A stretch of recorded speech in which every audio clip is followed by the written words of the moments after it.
ही सफरचंदाची बाग जम्मू काश्मीर किंवा कुलू मनालीची नाही, तर ही लालबुंद सफरचंदाची बाग आहे महाराष्ट्रातल्या सातारा जिल्ह्यातली.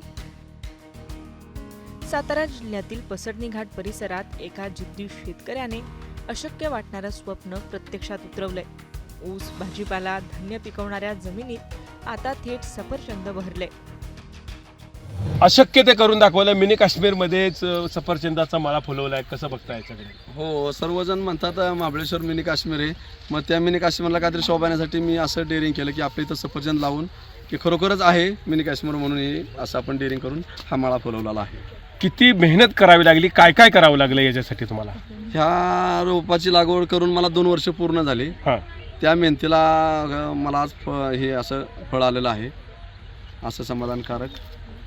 यासाठी किती खर्च आला, काय त्याच्यासाठी? एकरी मला 3 लाख रुपये खर्च आला. हा. रोपं लावून आणून सर्व खड्डे वगैरे काढून खत वगैरे टाकून याला माझे 3 लाख रुपये पहिल्यांदा गेले. आणि ज्यावेळेस मी रोपं लावली त्यावेळेस माणसांनी मला सर्वांनी वेड्यात काढलं हां, की तू वेडा आहेस, हे काश्मीरमधलं फळ इथं येणारच नाही. हां.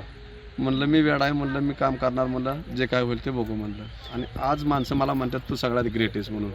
येस. आता एकंदरीत लाल सफरचंद असे प्रत्येक झाडाला असे लागलेले आहेत. हो हो हो. आणि वेगवेगळे पर्यटक देखील इथं या ठिकाणी हो, हो, भेट हो. देत आहेत तुमच्याकडे. भरपूर शेतकऱ्यांचे. इतर शेतकऱ्यांना काय या संदर्भात आव्हान कराल? मी असं सांगेन की बाकीची शेती करण्यापेक्षा पारंपरिक शेती केली तर तुम्हाला जास्त पैसे नफा मिळून जाईल. हे झाड असं आहे की हे आपल्या एका झाडाला कमीत कमी आता पहिल्याच वेळेस 10 किलो माल आलेला आहे. सरासरी अगदी 200 रुपयाने गेलं तरी 2000ला एक झाड पडतंय. एकरी आपले झाडं बसतात 600. कमीत कमी 6 ते 8 लाख रुपये या झाडाचे पहिल्याच वर्षी होऊन जाणार. आता तुम्ही याची नर्सरी सुद्धा स्वतः तयार करताय? हां, असं स्वतः मी नर्सरी तयार केलेली आहे. माझ्याकडे आता 30,000 रोपं शेतकऱ्यांसाठी विकायला आहे. मग ते तर शेतकऱ्यांनाही रोपं देण्याच्या बरोबर काय काय मार्गदर्शन करणार आहात तुम्ही? त्या माणसांना मी सर्व पूर्ण झाडाला स्टार्ट टू एंड जोपर्यंत माल येत नाही तोपर्यंत मी त्यांना सगळी ट्रीटमेंट करणार आणि माल विकेपर्यंत मी त्यांना सर्व मार्गदर्शन करून देणार. बापू भिलारे यांनी शेतीत नवा इतिहास घडवला आहे. त्यांच्या या प्रयोगाची आता राज्यभरात चर्चा रंगली आहे. आता सगळ्यात महत्त्वाचं काय आहे की जेव्हा ह्यांनी छाटणी केली तेव्हा काश्मीरच्या लोकांनी तर हे नाही म्हणून सांगितलं होतं की येणारच नाही, तो तुमचा आता हा मळा पूर्ण निघून जाईल. तर त्याच्यानंतर MI lifestyle marketing global private limited ह्या कंपनीचे इंडिया ॲग्रो हा एक ब्रँड आहे, तर त्यांची खतं आम्ही वापरली होती.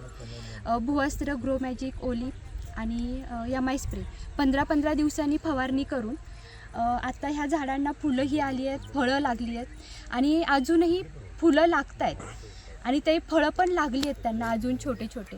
महाबळेश्वर पाचगणीच्या कुशीत वसलेला पसरणी घाट थंड हवामान, डोंगर रांगा आणि निसर्गरम्य परिसर म्हणून ओळखला जातो. याच भागात बापू भिलारे या शेतकऱ्याने हटके प्रयोग करत 2 एकर क्षेत्रात 600 सफरचंदाची झाडं लावली.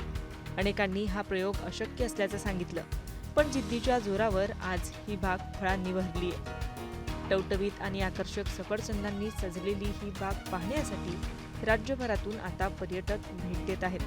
फक्त पाहणीच नाही तर शेतकरीही हा प्रयोग समजून घेण्यासाठी बापू भिलारेंच्या शेतीकडे धाव घेत आहेत. पारंपरिक शेतीला फाटा देत नव्या पिकांकडे वळण्याची प्रेरणा या बागेतून मिळतीये. या यशस्वी प्रयोगाची दखल प्रशासनानेही घेतली आहे. अधिकाऱ्यांनी थेट शेतावर जाऊन पाहणी करत बापू भिलारे यांच्या पाठीवर कौतुकाची थाप देत त्यांच्या जिद्दीचं अभिनंदन केलं. तर अधिकाऱ्यांनी शेतातील ताज्या सफरचंदांचा आस्वाद घेत गुणवत्ता आणि उत्पादन क्षमतेचंही कौतुक केलंय.